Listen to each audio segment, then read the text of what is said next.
Hello friends, good afternoon. This is Ayosimi, your friend. Welcome back to my channel. Thank you for liking, for subscribing, and even for sharing my content. Thank you. So this afternoon, we are going to be talking about 9 things you should do first when you arrive to the UK. These things are so important that if you don't know that you're supposed to do them, you'll just be meeting a lot of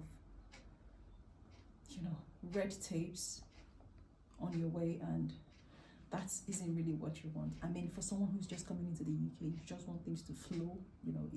It's hard enough that you're new, you're in a new environment. You don't want to add all these things, all these difficulties, avoidable difficulties to your journey. So the first thing you should do is make sure you have an accommodation. If you don't have an accommodation while you're in Nigeria, maybe your employer did not give you an accommodation, or you're a student, you don't have accommodation yet. Of course, you have somewhere you're going to stay, maybe an Airbnb or something. Just make sure you, of course, know where you're going. When you get there, then from there you'll be looking for accommodation. But the first thing you should do when you arrive at whatever accommodation you have, temporary or permanent, at least, whichever one you have, the first thing you should do is change your phone location. There are some services that will not be available to you if your location remains Nigeria or Ghana or Kenya or wherever, Zimbabwe. There are some things that will not, be available to you. So the first thing you should do is change your phone location. When you do that, then you want to open an eBay or Amazon account, and you can have both.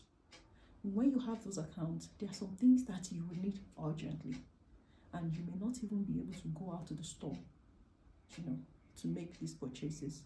So Amazon, eBay, you can get them on these online stores, and that will save you a lot of stress. Another thing is you need to collect your BRP. Like, the moment you are settled in your location, the next thing for you to do is collect your BRP. You would already know the post office you're supposed to collect it from, so just go there, collect your BRP. Now, when you have your BRP, don't be too happy. Yeah, you should be happy you have your BRP, because it means you have the right to live in the UK while the BRP is valid.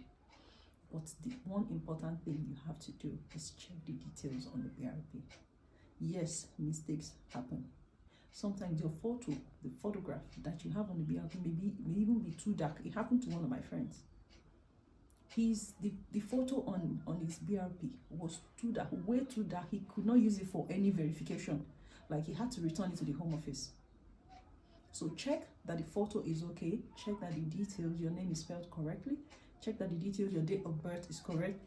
Just check. Any detail, any document you get, from in this UK or even wherever, just check that your details are correct. I cannot overemphasize that. Now, once you have done that, check at the back of your BRP. You are supposed to have your NI, that's National Insurance Number. Now, not everyone has it on their BRP. It depends on, your pathway for coming to the UK. For most people who come here to work, their BRP bear their NIN at the back of it. But for those whose NIN is not at the back of their BRP, then it is imperative for you to apply for your National Insurance Number. The process of application is not difficult. Just go online, gov.uk, apply, and within a few weeks you should get your NI sent to you. Having said that, you would need to open a bank account. Of course, how do you survive in an economy? How do you live in a place without having a bank account? You need to open a bank account. But you cannot just walk into a bank and just open a bank account like that. You need a letter. They will ask you for a proof of address. Now, that proof of address is not something you can get when you're just coming into the UK. It's not like you need to have lived here, done some things before you can get a proof of address. So to get over that hurdle, you need to tell your employer. If you're a student, go to your school, ask whoever, the administrator in your school, or ask your employer to give you a letter. They would write a letter to you with your address bearing your current address. So once you have that with the stamp or of the organization, the bank would honor it and then use it as a proof of address. So that with your BRP and your international passport, the bank would open a bank account for you. But without that, you won't get a bank account open in the UK. So having done that, once you have opened your account, then it's time for you to get a SIM contract. The SIM contract is there are several providers. We have the O2, we have Vodafone, we have EE, so many providers. Walk into any of these providers stand or office or store, get a SIM contract, and that's why it's better you get a SIM contract after you might have opened a bank account, because without a bank account, there's no way you will be paying the direct debit for your SIM contract. So you need a bank account before you get a SIM. You may, if you are still having difficulties opening a bank account, though, you may get, all these pay-as-you-go SIM. They are everywhere, they are available. So you buy them from the store, from Tesco, from wherever. Just buy one, pay, you load it up with money like instantly for the month, and then you pay as you go. But that doesn't count towards your credit ratings.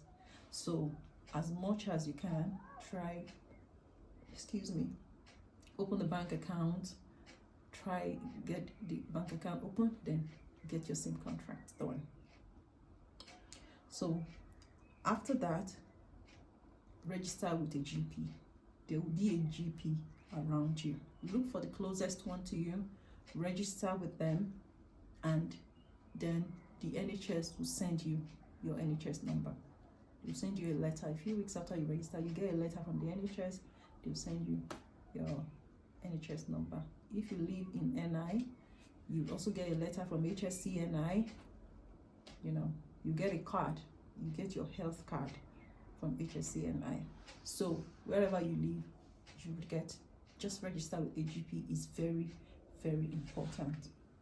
Now, the last but not the least point I'm going to be talking about is getting on the electoral register. That is very, very, and very important. Once you have sorted out all these other things, go on gov.uk, get on your electoral register, and that in itself is going to boost your credit. And not only that, it shows anybody that this person is a serious resident of this United Kingdom, and then it comes with loads of benefits. All these processes I told you to go through, once you're able to go through them, they will send you letters. All these letters are your proof of address.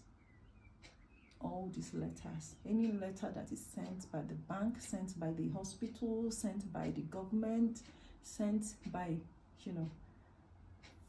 phone company, all these letters are your proofs of address.